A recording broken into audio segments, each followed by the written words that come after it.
தேர்தலில் உங்களுடைய கொள்கை முழக்கம் என்ன சார்? எதை முன்னிலைப்படுத்தி நீங்க வாக்கு சேகரிக்கிறீங்க? சொல்லுங்க. என்ன தெரியாது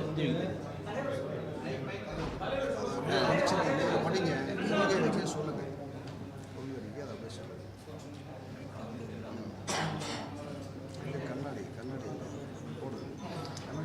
எங்களுடைய முதல் கொள்கையே விவசாயத்தை சார்ந்தது. விவசாயத்தை பாதுகாத்து மேம்படுத்துவது தான் எங்களுடைய முதல் கோரிக்கை.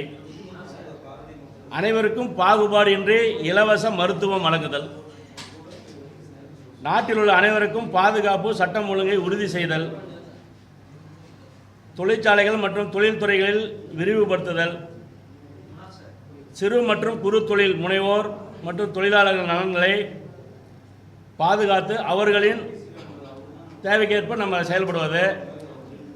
மிக முக்கியமான கருத்து என்னென்னா, இன்றைக்கு 100 நாள் வேலைவாய்ப்பு திட்டம் வந்து பல்வேறு பணிகளுக்காக பயன்படுத்தப்பட்டு வருகிறது.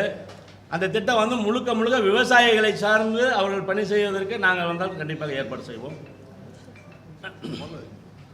அதே மாதிரி 6வது என்ன கொள்கைன்னா கல்வி மற்றும் திறமையின் அடிப்படையில் வேலைவாய்ப்பு வழங்குது. இதான் இடஒதுக்கீடு ஆதரிக்கிறோம் அப்படிங்கிறத விட கல்வி அப்படின்ற அடிப்படையில், கல்வியை யார் முன்னுரிமை வர்றாங்க அப்படின்ற அடிப்படையிலையும் அவங்களோட திறமை, அதாவது வேற ஸ்போர்ட்ஸ் இந்த மாதிரி இருக்கிறவங்களுக்கு ஸ்கில்ஸ் டெவலப்மெண்ட் அப்படின்ற அடிப்படையில்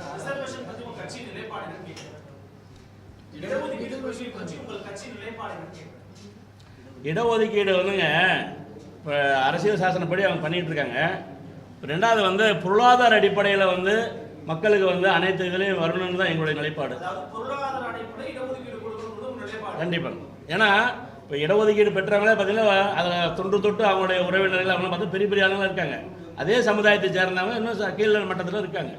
அதனால் பொருளாதார அடிப்படையில் வந்து இடஒதுக்கீடு கிடைத்தால் அனைவருக்கும் உரிய பங்கு கிடைக்கும்.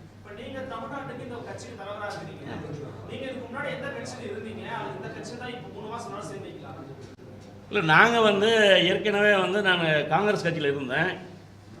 இளைஞர் காங்கிரஸாக இருந்தேன், வட்டார தலைவராக இருந்தேன், மாநில பொறுப்பில் இருந்தேன். தமிழ்நாடு ராகுல் காந்தி பேரவையினுடைய மாநில தலைவர் இருந்திருக்கேன். இது கடந்த 10 ஆண்டுகளுக்கு முன்பு. அதற்கு பிறகு நாங்கள் வந்து சோசியல் சர்வீஸு மற்ற ஆக்டிவிட்டீஸ் பண்ணிகிட்ருக்கோம். இப்போ வந்து இவங்களுடைய கொள்கை, இந்த கட்சியினுடைய கொள்கைகள், கட்சியினுடைய இதெல்லாம் என்னால் ஈர்க்கப்பட்டு இந்த கட்சியில் நான் ஜாயின் பண்ணியிருக்கேன். எப்படிங்க?